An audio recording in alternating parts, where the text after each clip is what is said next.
Right now at noon, partial SNAP benefits resume, but four-state families still face shutdown hurdles. And it's going to be a beautiful day for today. A little bit on the breezier side. A look at your full forecast coming up. Plus, McDonald County JROTC students hold a fundraiser that's spreading the red, white, and blue. The four states' most watched news starts now.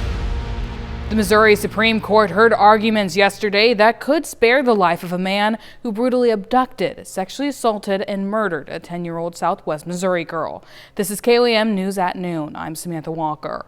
The victim, 10-year-old Haley Owens from Springfield. The fourth grader went missing, walking home from a friend's house on February 18, 2014. Investigators later found Haley's body in plastic storage containers in Craig Wood's basement. She had been shot in the back of the head and showed signs of being tied up. Wood, a former teacher's aide and football coach, was sentenced to death in 2018 after a jury convicted him of first-degree murder. Wood appealed his death sentence multiple times in 2019. The state's highest court upheld both his conviction and death sentence. Yesterday, during the latest appeal to the Missouri Supreme Court, Woods' legal team argued the jury never heard that Haley's mother wanted Wood sentenced to life in prison instead of the death penalty. The jury never got to hear what, in fact, Haley Owens' mother wanted, but they got this different perspective that, in fact, she wanted death, and heard all about this community impact as well. As I recall, some of the pleadings that I've seen throughout the course of this case have made the assertion that the family wanted a life sentence. In fact, we only know the wishes of one member of the family, that being the mother. We don't know what anybody else in the family wanted. The case sparked national attention and led to thousands attending candlelight vigils for Haley, including this one in Joplin. Her family's advocacy also resulted in Haley's Law in 2019, which allows police to issue Amber Alerts faster. The Supreme Court took yesterday's arguments under advisement and will hand down a ruling at a later date. Now let's check in with meteorologist Donald O'Keefe for a first look at the forecast. Well, those morning clouds are starting to pass out. They're starting to go away at this moment in time. Those sunny skies are actually starting to arrive. Those clouds lingered on just a little bit too long, but sunny skies are definitely going to be what we're going to see for today. Rangeline I-44, beautiful, nice sunny day out there. For our almanac, yesterday we got up to 70 degrees and our low was 47, so just a little bit above average for this time of year. Our current conditions look pretty good, 65 degrees, definitely becoming sunnier, but there is going to be some wind that's going to be happening today, gusting up to about 20 to 25 miles an hour, but it's still going to be a pretty nice sunny day. For your evening, we see 66 degrees at 7 p.m., dropping just very slowly to 64 degrees at 11 p.m., mostly cloudy skies and still on the breezier side, but not too bad. Our future track through the day at noon, southerly winds bring in some nice warm air, and those clouds are going to start to build in by later on this afternoon and into the overnight, but I'll have a look at your complete forecast coming up.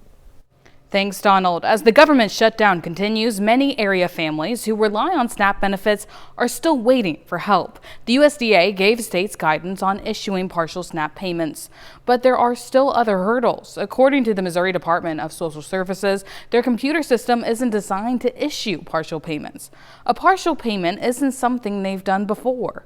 KLEM's Blake Gulley spoke with one Joplin mother about how the delay is affecting her family and the growing demand at local food pantries. Jennifer Wolf is a full-time mom caring for her son with autism.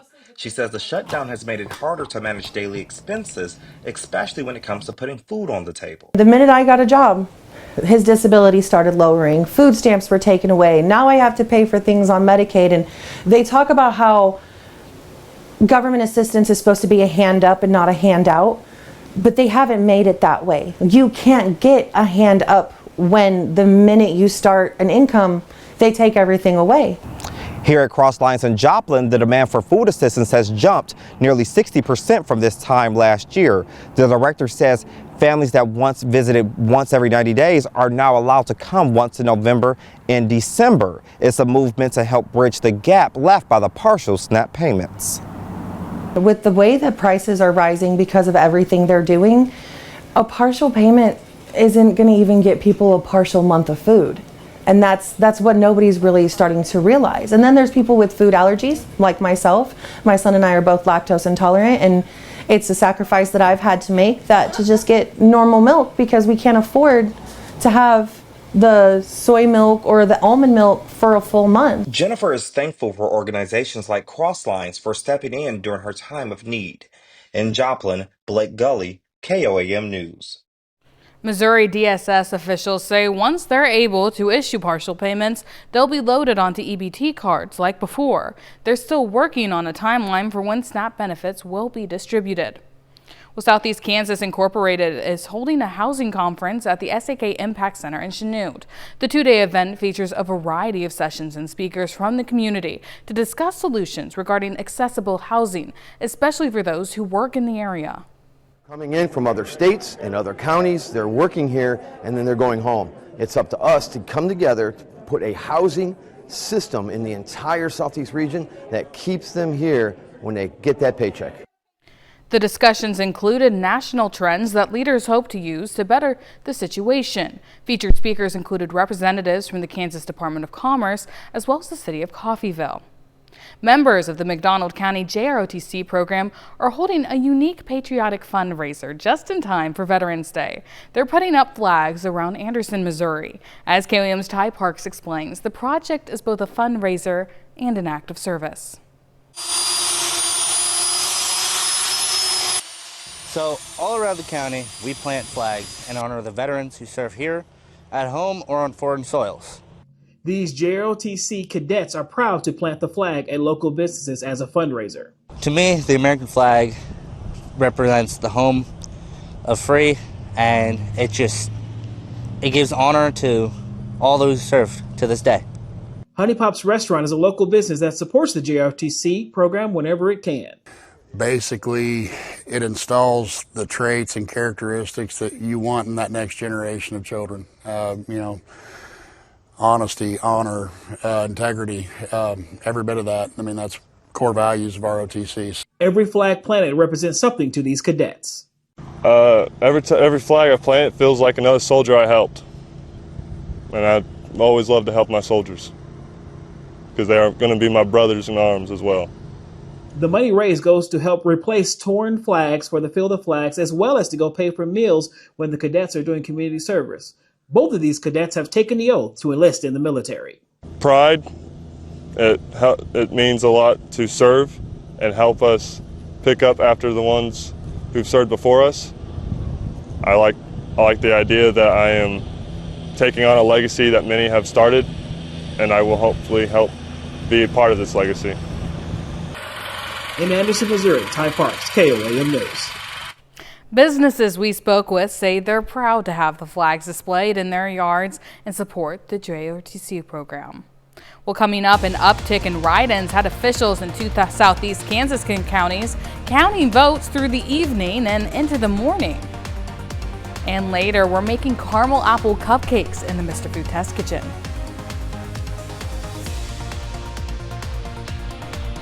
Election night turned into election morning for a couple of southeast Kansas counties this week.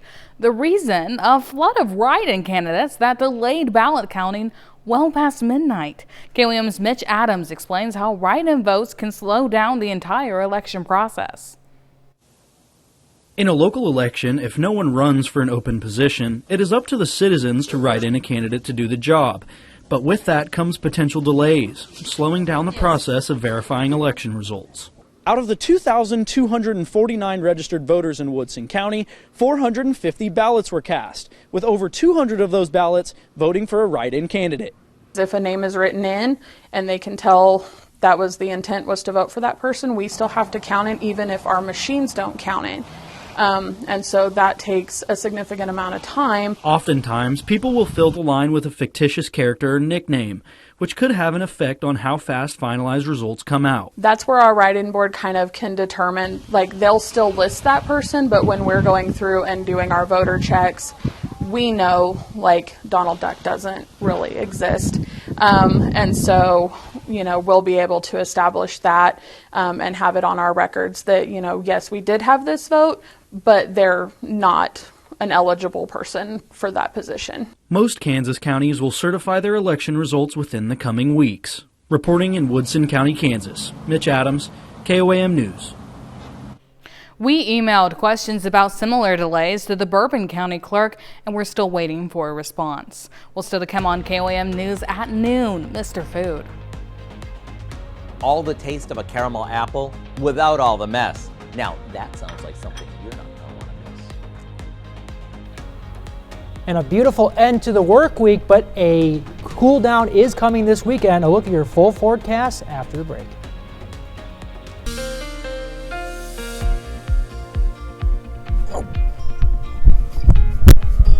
You're good. Good. It's shaping up to be a pretty beautiful day out there. Those morning clouds are starting to dissipate and we're getting some sunshine out there. Let's take a look at downtown Pittsburgh right now. Look at that beautiful sky. Those morning clouds are starting to push on out. We're going to see some sunshine. It's going to be on the warmer side, but a little bit windy. But I want to talk about why we're getting that warmer trend right now. So taking a look at our regional temperatures, 71 right now in Joplin, but look at this is why. The southerly winds are bringing in a nice warm air, so it's feeling pretty good out for today and for tomorrow, but we're watching a low pressure system that's, you can't really see it, but it's up there in Canada that'll eventually bring some cooler air in this weekend, but we're going to really enjoy this nice weather while it's here. Let's talk about for the next couple of days. So Thursday, today at noon, southerly winds are bringing in that nice warm air.